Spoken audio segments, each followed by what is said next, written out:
Pensaba yo en algo que ha sucedido este último tiempo en el lenguaje del cristiano. Y esto que ha sucedido en el lenguaje del cristiano lo ha llevado en cierto modo a ponerse una coraza, un caparazón, un cierto escudo a protegerse. Y hablo de algo que a veces hemos tenido muy suelto de hablar. Y muy suelto de hablar, ya usted me va a ir entendiendo, a veces no nos ha dejado ver que tenemos capacidad de errores como cualquier persona. Porque a veces creemos que todo lo hacemos bien, entonces no aceptamos la crítica de alguien. O no aceptamos de repente la diferencia de alguien. O la opinión de alguien. Sino que nos escondemos detrás de un escudo de decir, total, lo que Dios dice de mí está bien, ¿verdad? Y es cierto eso, porque al final no es ni lo que los demás digan, ni lo que tú mismo digas, sino lo que Dios dice de ti, ¿verdad? Es lo que Dios dice de ti. Pero si tomamos en su conjunto completo lo que es el contexto de esta palabra, de lo que Dios dice de mí, tenemos que derivar varias cosas. Entonces no es algo que tan valientemente yo pueda lanzar al aire y decir, no, a mí me importa lo que Dios diga de mí. Porque ¿qué es lo que Dios dice de ti? Porque hay que tener en cuenta esto. Que Dios habla de una posición de omnipotencia. ¿Qué quiere decir esto? Que Dios habla cuando tú gritas algo. Dios te ve, cuando tú gritas algo, como también te ve cuando tú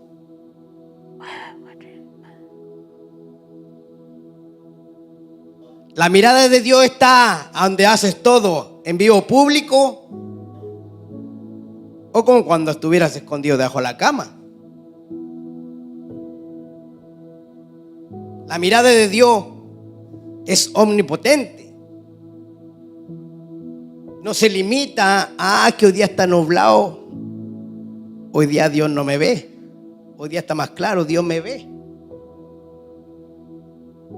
Si tú dices, me importa lo que Dios dice de mí, lo que Dios ve en mí, tienes que tener claro el peso de lo que estás diciendo.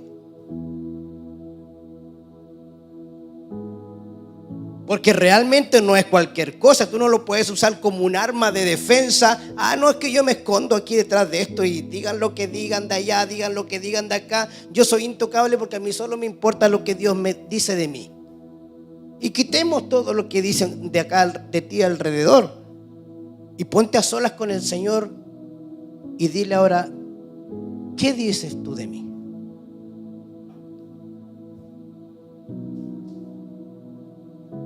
¿Estamos aquí?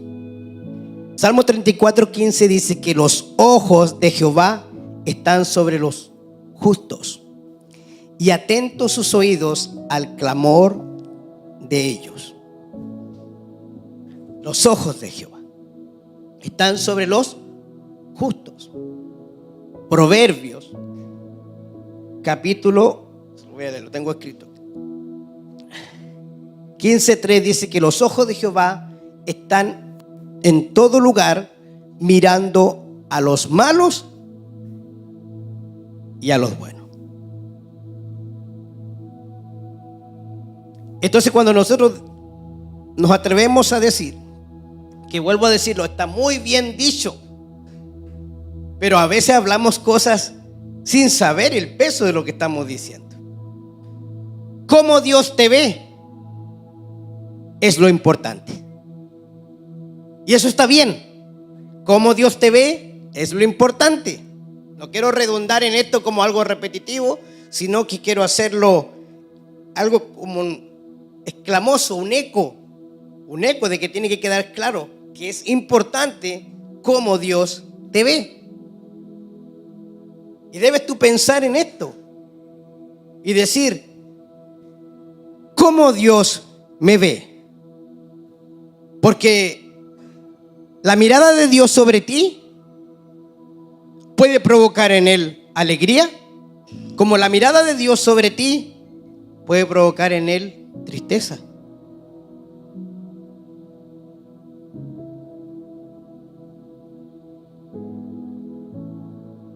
Dice la palabra de Dios en Génesis capítulo 6, versículo 6, dice, y se arrepintió Jehová de haber hecho hombre en la tierra, y le dolió en su corazón.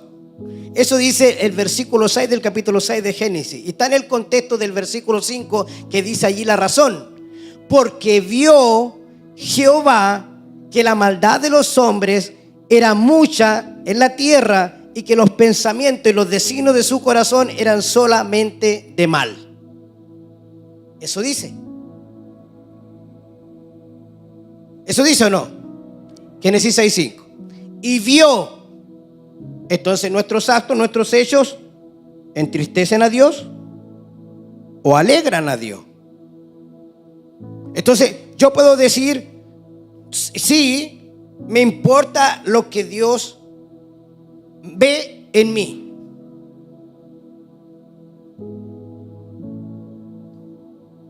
Pero estás pensando si lo que Dios ve en ti hoy día lo pone alegre o lo pone triste.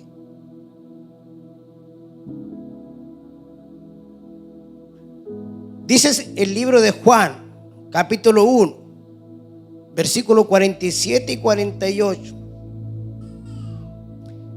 Que allí Felipe trae, vamos a la escritura, allí Felipe trae a un amigo que encontró para que viniera a encontrarse con el maestro. Estaba Felipe contento, hemos hallado al Mesías. Juan capítulo 1, 47 y 48. Felipe venía de Betsaida, era de Betsaida, de la ciudad de Andrés y Pedro. 44, 17. Felipe halló a Natanael, perdóneme hermano, estoy un poco resfriado, y le dijo: hemos hallado a aquel de quien escribió Moisés en la ley, así como los profetas, a Jesús, el hijo de José de Nazaret.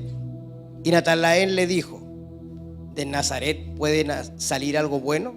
Le dijo Felipe: ven y ve. Ahora me gusta esto.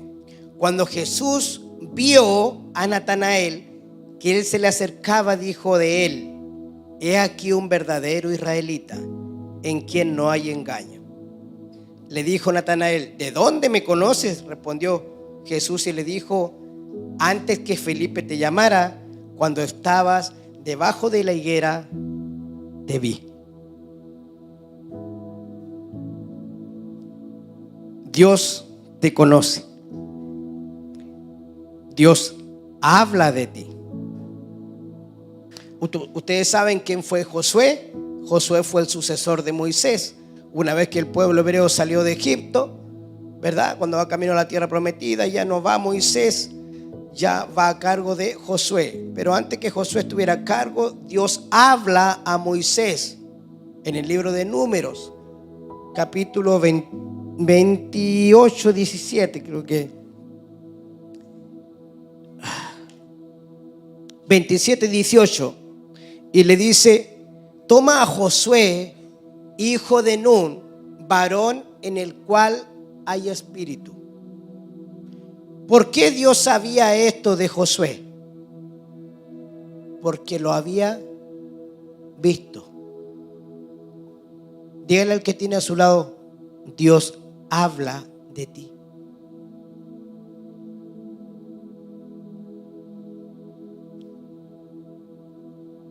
Entonces, cuando empezamos a entender que Dios te conoce, que Dios te observa, que tú quizás no seas el Natanael que estaba debajo de la higuera,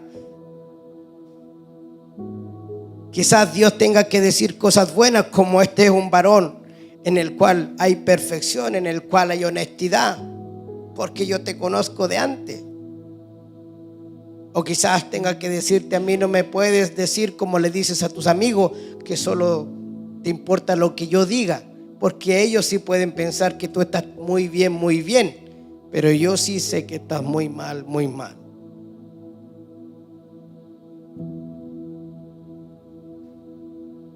¿Está aquí, iglesia?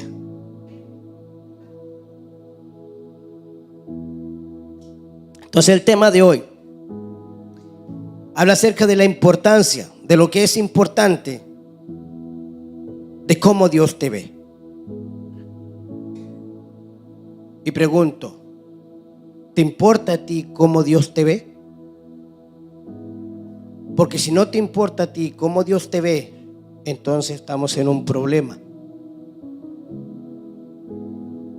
No hay un cambio en una persona que no logra pensar con el peso de lo que esto significa, la importancia que es cómo Dios te ve. Porque puedes engañar al hombre, puedes engañar a tu esposa, puedes engañar a tu entorno de trabajo, pero ¿dónde te meterías que Dios no te pueda ver? Eres un grano de arena, eres una partícula de polvo en el rincón más incógnito del planeta, y allí Dios te ve. Su mirada no tiene límites. Puedes estar quejándote en chino y te entiende porque es bilingüe. Puedes estar haciendo de las tuyas en inglés y te entiende. Es omnisciente. Puede haber un chino orando que no lo entiende ni su mamá, y puede haber otro orando en español al mismo momento, y puede haber un norteamericano orando al mismo momento y lo está entendiendo a todos en el mismo momento.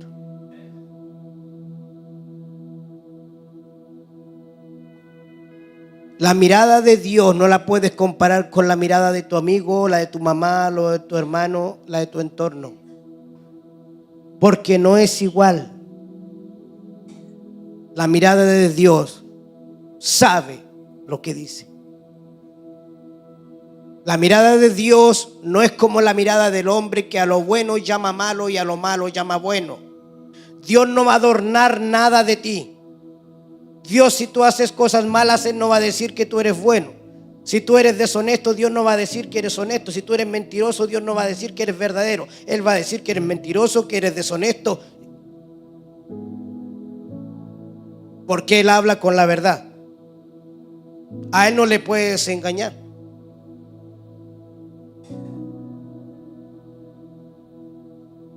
Entonces es muy importante poder sostener todo lo que significa nuestro andar, nuestro vivir como cristianos, como hijos de Dios, en que la mirada de Él está por encima de todas las cosas y está encima de nosotros en todo tiempo. Dios no duerme, Dios no hace siesta. Dios no tiene frío y se aferra de cabeza para olvidarse un rato de ti. Yo no sé usted cómo se imagina a Dios, porque la verdad que a Dios nadie le ha visto. Moisés en algún momento le vio su espalda, y allí le llegó una revelación a Moisés. ¿Sabía usted? Bueno, tengo un paréntesis, que Moisés escribió los primeros 5 libros de la Biblia, pero Moisés no estuvo en el Génesis. Moisés no vio a Adán. ¿Y cómo escribió todo eso? Cuando Dios le mostró la espalda, le mostró el pasado.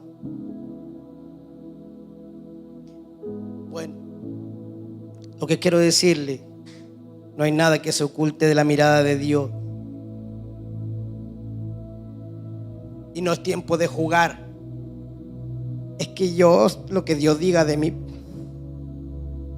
así como es que yo soy la estrellita, entonces a mí no me importa si yo sé lo que, y me autojustifico y me autoevalúo que estoy tan bien que me puedo pesar con la mirada de Dios.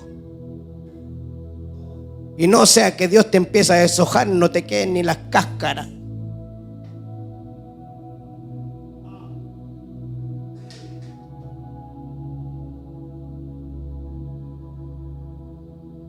Estamos aquí.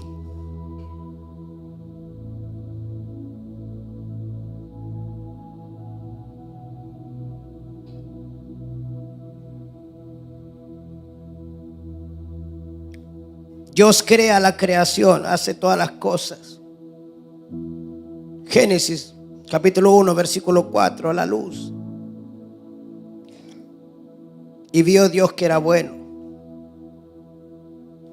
El firmamento, y vio Dios que era bueno. La tierra, Génesis 1:10, y vio Dios que era bueno.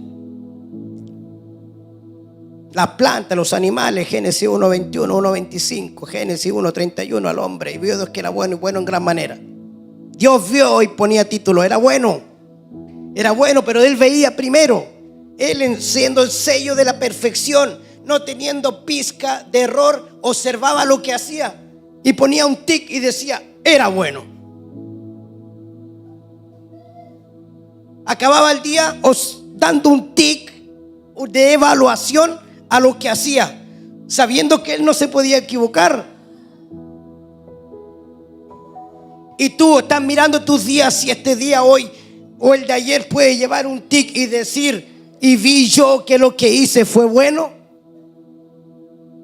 Podrías ponerte delante de Dios ya hablando al tema de lo que es, que Dios te importa, lo que Dios piense de ti, que eso es importante. Eso está bien, que lo que Dios vea de ti es importante.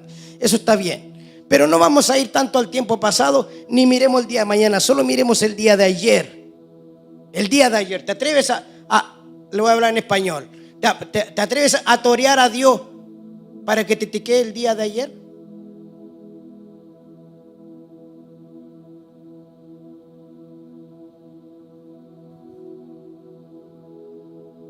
Entonces es tan así como me importa. Yo estoy bien porque me interesa lo que Dios ve en mí. Eso es lo que me... ¿Y qué es lo que Dios ve en ti? Es que a veces retamos demasiado grotescamente a un Dios tan grande que creemos que es como un hombre más.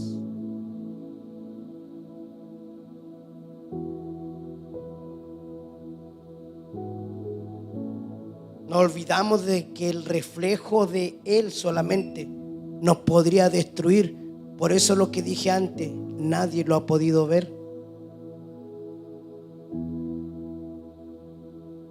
Y a veces pretendemos atrevernos y decirnos, poco menos hacemos un examen.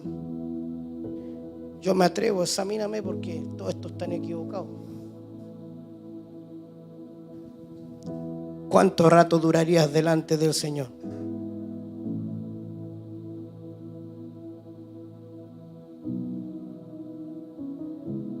¿Está entendiendo usted?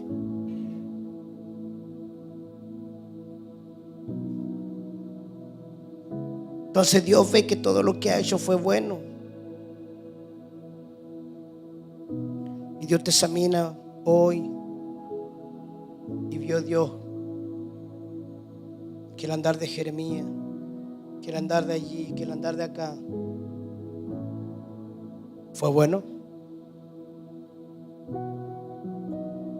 ¿Y qué pasa si ese andar no fue tan bueno y no hay un mañana?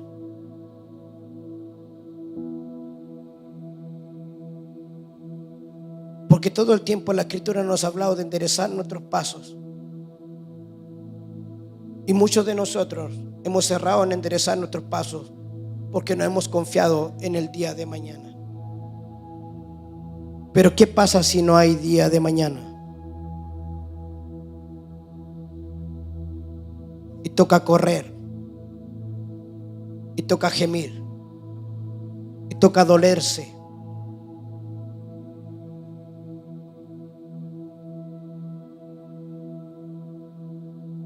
Es muy importante lo que Dios ve en ti ahora. Dijo Josué al pueblo: santificados soy, porque Jehová hará maravillas mañana entre vosotros.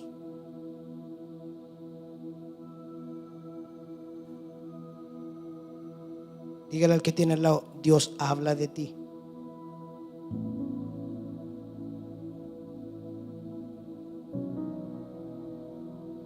La Biblia cuenta un relato que a mí me llama la atención. Creo que es 1 Samuel capítulo 18. Voy a buscarlo porque no recuerdo bien, pero vale para dar alimento a esto que estamos compartiendo.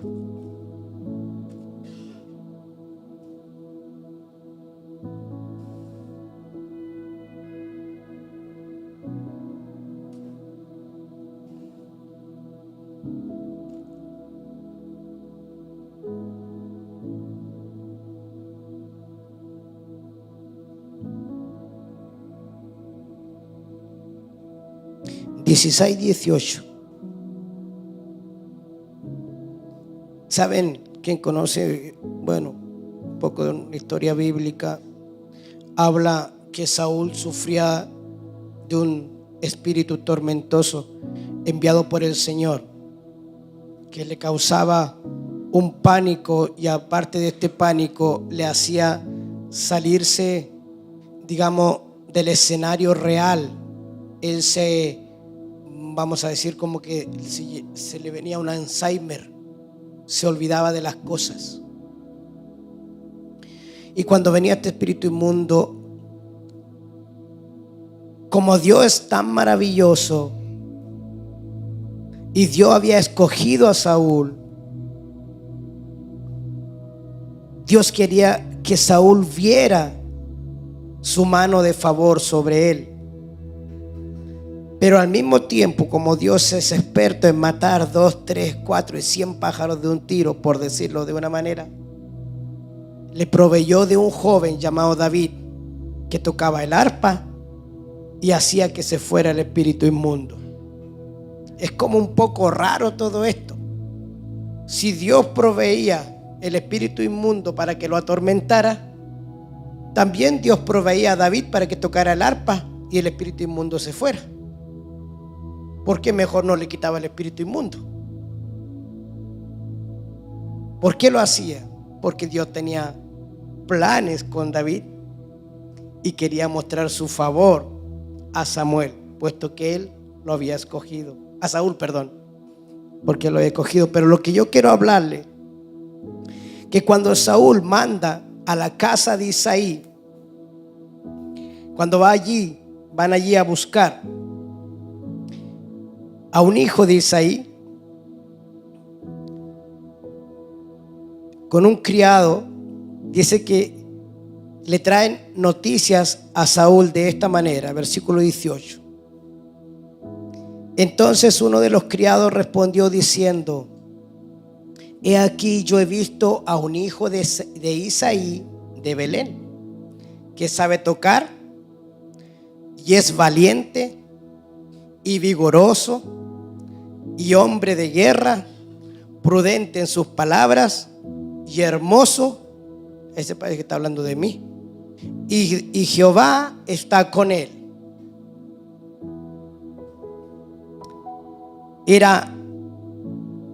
Sabía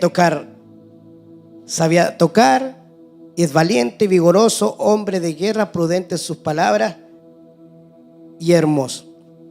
Lo que me llama la atención cuando dicen, hablando de David, que era hombre de guerra, y David no estaba en ningún escuadrón hasta ese entonces, nunca se había puesto a las filas de ningún ejército, nunca se había vestido ni de soldado, pero sí que había matado leones, eso sí, había matado osos, había defendido las ovejas de su padre, no, eso estamos claros, pero soldado no era.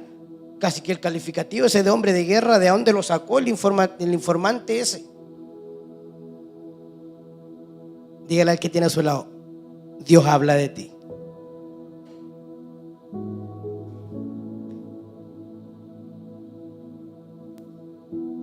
¿Quién fue David después? Fue un hombre de guerra, tanto así que el pueblo lo aclamaba. David mató a sus 10,000 y Saúl a sus 1,000.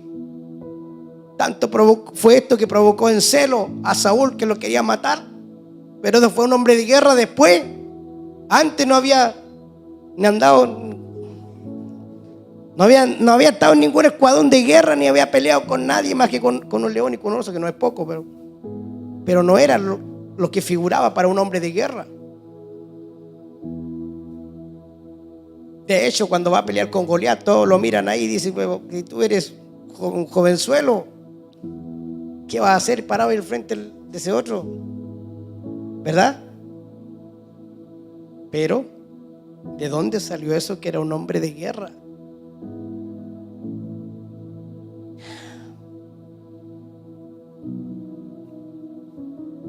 Voy a contar esto a modo de ilustración.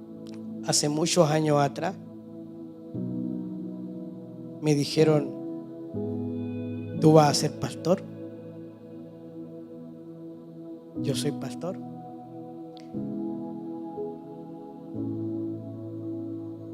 Pero me lo dijeron cuando yo no era pastor. Porque Dios habla de ti. David no era un hombre de guerra, pero fue un hombre de guerra porque Dios habló de él.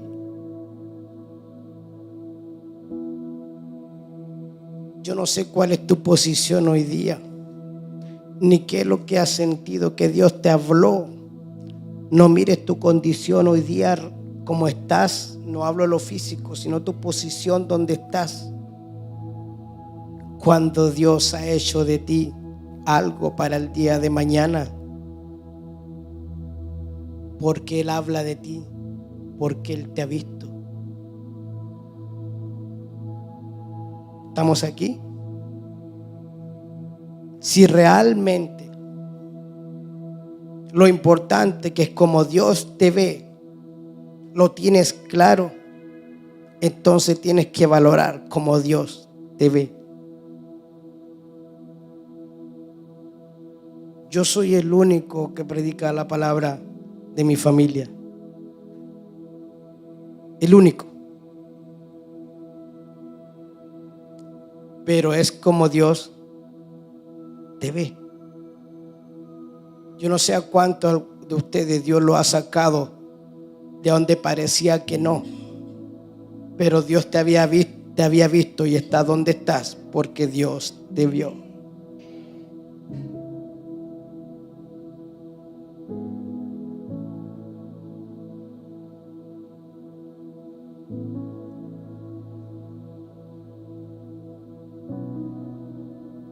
¿Me está entendiendo?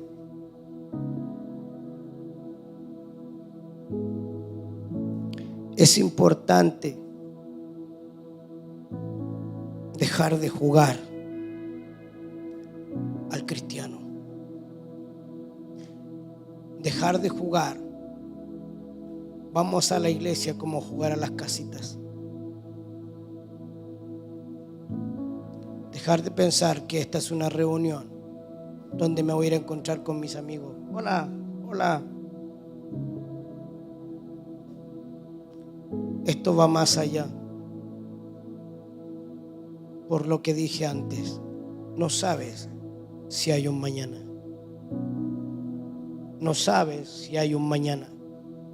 No lo sabes.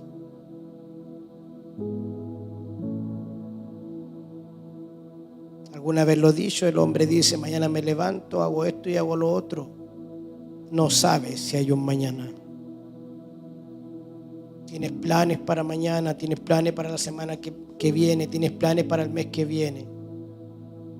Ya te está esperando el 1 de enero. Ese es el día más mentiroso del año. El 1 de enero. Todos comprometidos a cambiar hasta el otro 1 de enero para repetir lo mismo.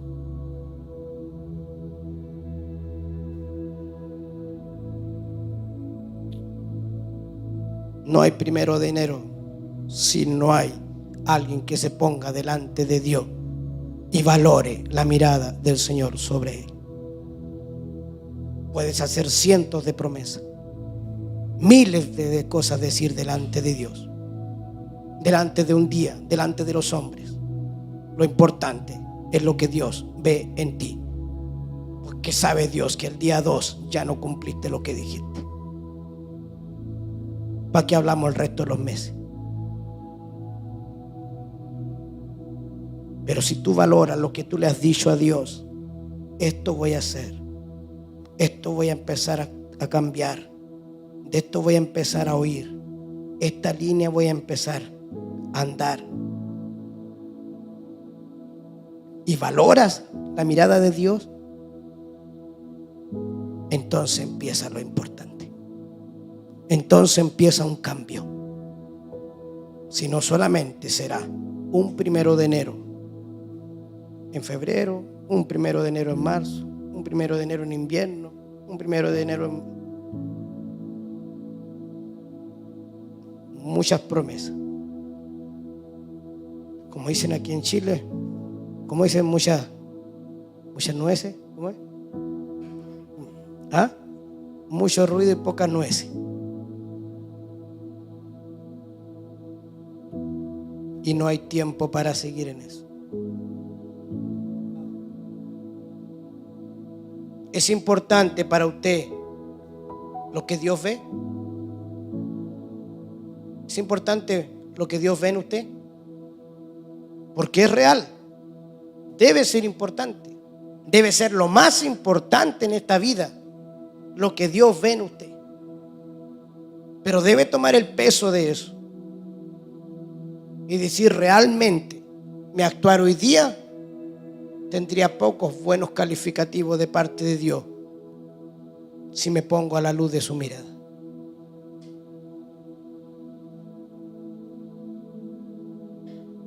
Ya voy a ir terminando.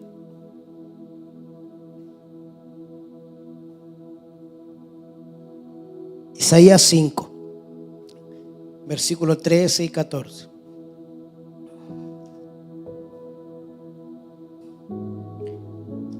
Isaías 5 está después de Isaías 4.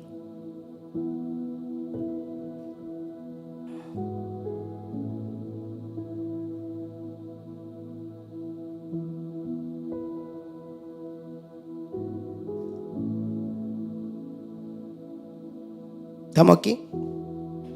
Isaías 5 del 13 al 24. Dice así: por tanto mi pueblo fue llevado cautivo porque no tuvo conocimiento, y su gloria pereció de hambre, y su multitud se secó de sed.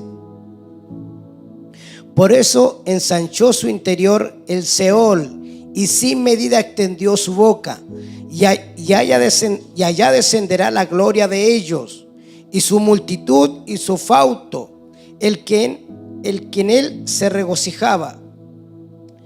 Y el hombre será humillado y el varón será abatido, y serán bajados los ojos de los altivos. Ponga atención a todo esto. Pero Jehová de los ejércitos será exaltado en juicio, y el Dios santo será santificado con justicia. Y los corderos serán apacentados según su costumbre, y extraños devorarán los campos desolados de los ricos. Ay de los que traen la iniquidad con cuerdas de vanidad, y el pecado como coyundas de carreta, los cuales dicen: venga ya, apresúrese su obra, y veamos, acérquese y venga el consejo del Santo de Israel, para que lo sepamos. ¿Está entendiendo esto? Se atreve a decir: que venga el consejo de Dios, que me examine. Echemos cuenta. Habla sus libros sobre el escrito de mi vida. A ver qué hay de encontrar, si yo estoy bien. Hay de los que a lo malo dicen bueno, y a lo bueno malo, que hacen la luz tinieblas, y de las tinieblas luz, que ponen lo amargo por dulce y lo dulce por amargo. Hay de los sabios en sus propios ojos, y de los que son prudentes delante de sí mismos. Hay de los que son valientes para beber vino, y hombres fuertes para mezclar bebida. Los que justifican al impío mediante cohecho, y al justo quitan su derecho. Por tanto, como la lengua del fuego consume el rastrojo, y la llama devora la paja, así será su raíz como podredumbre, y su flor se desvanecerá como polvo. porque desecharon la ley de Jehová de los ejércitos y abominaron la palabra del Santo de Israel. Y dice usted, ¿Dios me ve? ¿Cómo estás tú hoy para un avalúo de Dios? ¿Cómo estás hoy para el que el Señor habla su libro y te diga, aquí están los hechos de tu andar sobre la tierra? ¿Cómo estás? Sería tan imponente tu falla y te serviría algo tu escudo de atrevimiento, de orgullo, de decir, me importa lo que Dios diga de mí. O tendrías que agachar la cabeza y darte la vuelta y decir, ¿quién soy yo, Señor, para levantar mi rostro? Si sabes bien tú todas las cosas. ¿Dónde diría yo, Señor, que tú no me puedas ver? Yo no sé cuál es su condición.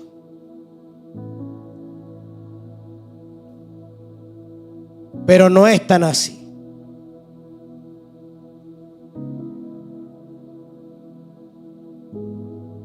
Es poco el tiempo que queda. Deje de jugar.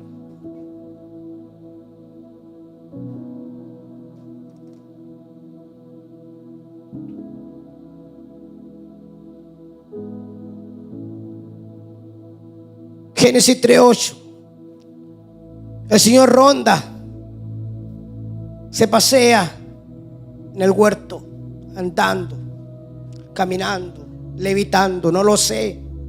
La presencia de Dios, la omnipotencia de Él le permite moverse como a Él se le antoje y en la forma que Él quiera.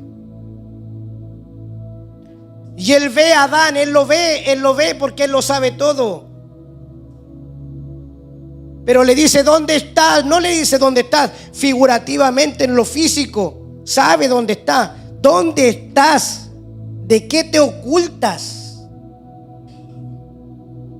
¿Dónde estás? ¿De qué te ocultas?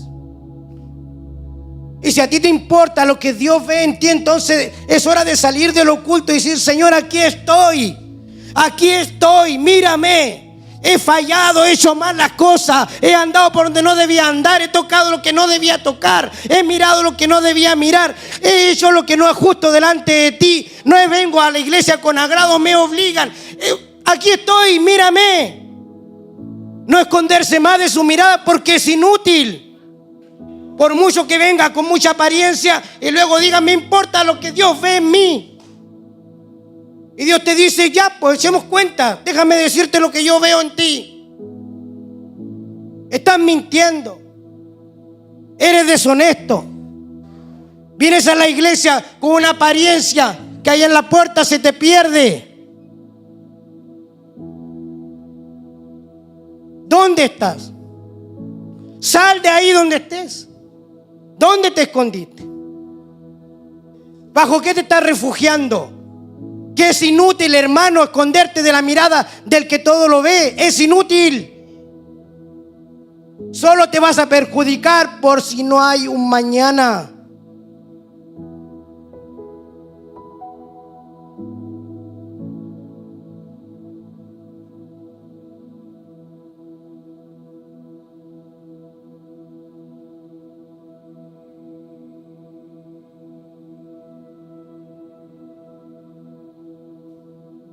Muéstrale a Dios que te importa su mirada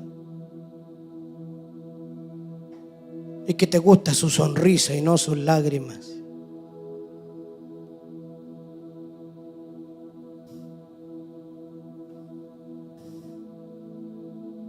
Deja de pretender impresionar a los hombres. Sé humilde y sencillo delante de tu Padre.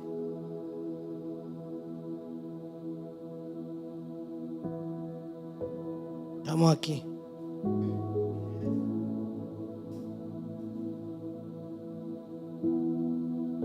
Como Dios te ve, es lo importante. Y es más que una simple palabra de escudo, pretendiendo esconderte detrás de ello.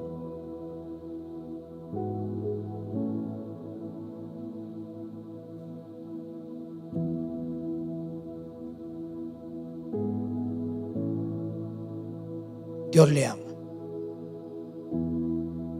Dios le ama, no se olvide.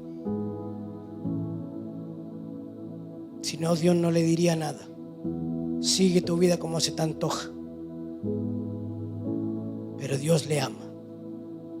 No le da lo mismo que usted parta a un andar por ahí. No le da lo mismo verlo como usted se cae. No le da lo mismo. Le duele en su corazón.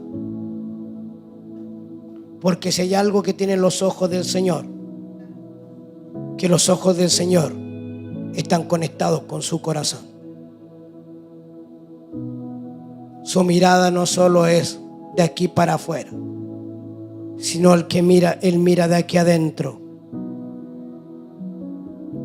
Dijo Elías a su siervo: ¿dónde estabas, Giesi? No, yo no he salido a ninguna parte. Había ido Giesi tras Naamán para que le diera los regalos que Elías había rechazado. Y él le dijo: no estaba allí mi corazón cuando recibiste. Y habló el profeta como Dios ve, con el corazón. Porque cuando a Dios le entra algo aquí, no es como al amigo que le fallaste. A él le duele, le duele, le duele.